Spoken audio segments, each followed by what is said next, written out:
Hoje é 1º de junho e iniciamos agora a nossa dezena de São João, ou melhor, a nossa dezena de São João Gilberto, que é uma forma que encontramos há 2 ou 3 anos já de louvar este santo que foi e é João Gilberto Prado Pereira de Oliveira, o pai da Bossa Nova. Essa vai ser a primeira, numa inversão das missas tradicionais, a primeira missa de corpo ausente, né? Porque é a primeira vez que faremos sem a presença física de João Gilberto sobre a terra, já que ele morreu no ano passado. Viemos prestando esse louvor na Rádio Metrópole e agora também será em vídeo no Instagram e tudo mais. Viemos prestando esse louvor com o santo vivo, mas o santo continua vivo porque João Gilberto não tem fim. Felicidade sim, ele morreu no ano passado aos 88 anos e 88 são 2 infinitos de cabeça para cima e assim João Gilberto permanece duplamente infinito. Nesta dezena, que é baseada na trezena de Santo Antônio, que também começa hoje, e nós vamos prestar uma reza diária a João Gilberto, né? Ele disse uma vez que quem canta deve ser como quem reza. Isso nos autoriza a pensar que quem reza também deve ser como quem canta, ou seja, também deve fazer as palavras flutuarem, voarem, e encantarem, emocionarem, como preconizava o meu xará, o James Joyce.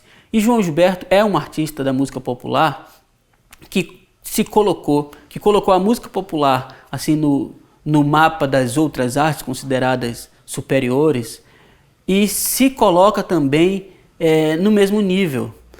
Para falar de João Gilberto, para pensar em João Gilberto na história da arte, nós temos que, se for fazer cotejos, comparações, o nome dele tem que aparecer ao lado de Machado de Assis, Guimarães Rosa, do Aleijadinho, de Pelé, para ficarmos só entre os brasileiros. Mas a arte dele, inclusive, supera as fronteiras do Brasil, de certa forma coloca o Brasil no mapa mundi de uma forma assim digna e consolidada, dignifica a língua portuguesa conforme nós falamos aqui e concentra uma série de outras proezas que tornam muito justo e até inevitável tratá-lo assim como a gente trata reverente e irreverentemente como um santo, como o São João Gilberto. Ele que nasceu no dia 10 de junho, portanto é um santo junino, e de hoje, 1º até o dia 10, eu farei uma série de pequenos comentários,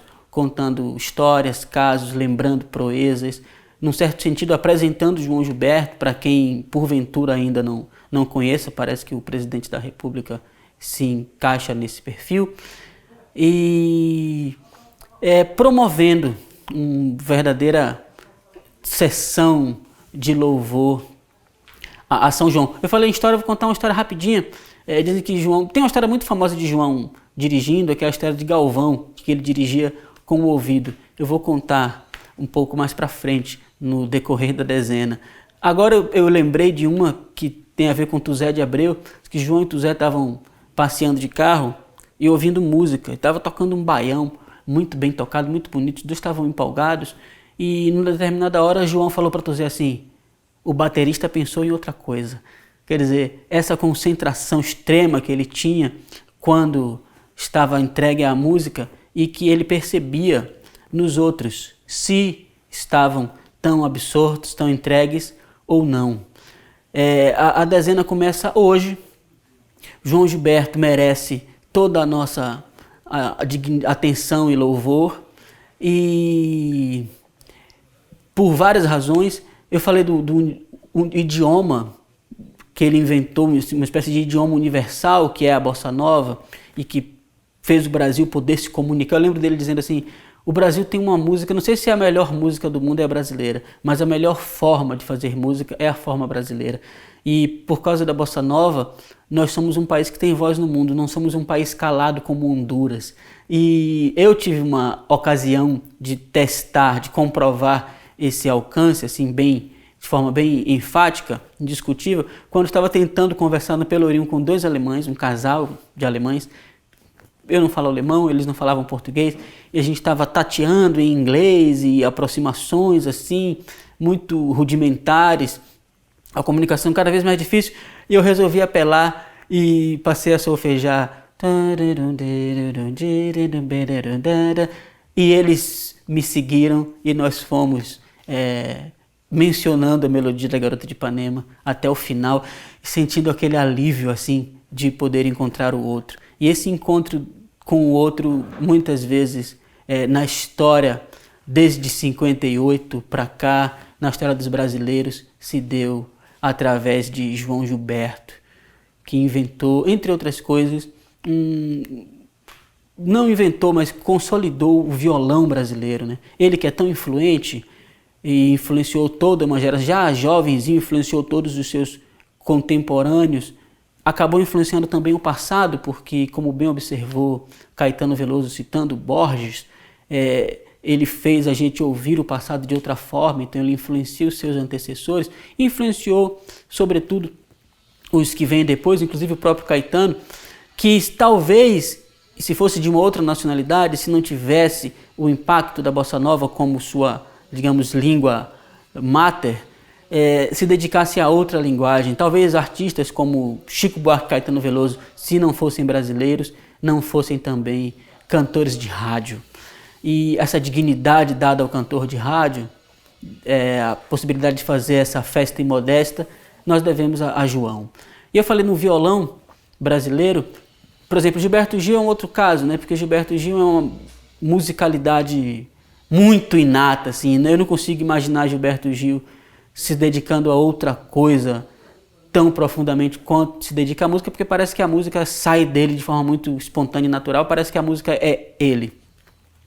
Mas Gilberto Gil tocava acordeon, e segundo o depoimento dele mesmo, foi um dia ouvindo rádio na hora do almoço, ficou sem fala e sem apetite, depois de ouvir João Gilberto cantar, e aí se dedicou ao violão.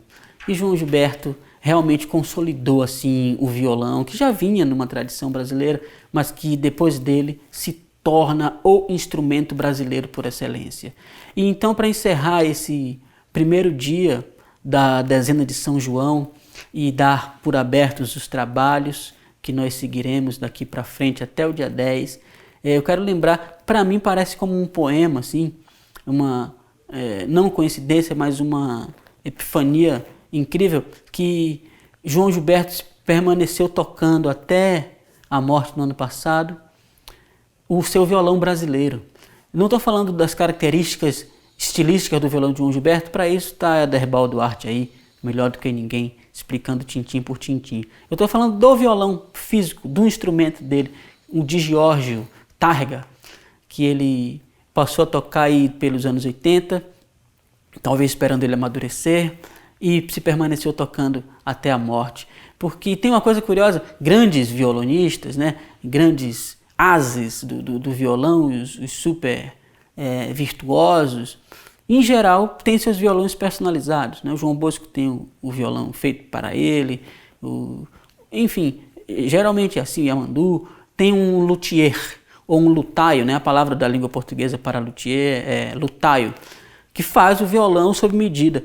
E o João Gilberto, embora diga-se que o Tárrega dele foi feito pela Di Giorgio para ele, dizem também que não é assim, que foi ele que escolheu aquele violão depois de testar vários. De qualquer forma, é um violão de fábrica. É um violão da Di Giorgio. É um violão ordinário que ele permaneceu tocando. Di Giorgio é uma marca de violões brasileira, que ele permaneceu fiel até o fim, depois que os outros que também passaram pelo Di Giorgio foram abandonando seus Di Giorgios por outras marcas, ou por violões feitos especialmente sob medida para si. João Gilberto permaneceu fiel a esse violão brasileiro e a esse violão ordinário que ele transforma no mais extraordinário e no mais universal dos violões, talvez como mais um sinal, assim como Jesus falou por parábolas e por ações, João Gilberto também, nesse gesto, parece nos dizer alguma coisa de muito profunda sobre a natureza do ordinário e do extraordinário, do nacional e do internacional, do amor, do sorriso e da flor, a que ele sempre se dedicou como um yogi, como um monge, como um verdadeiro santo. É assim, estão abertos os trabalhos e a gente começou hoje a nossa dezena de São João.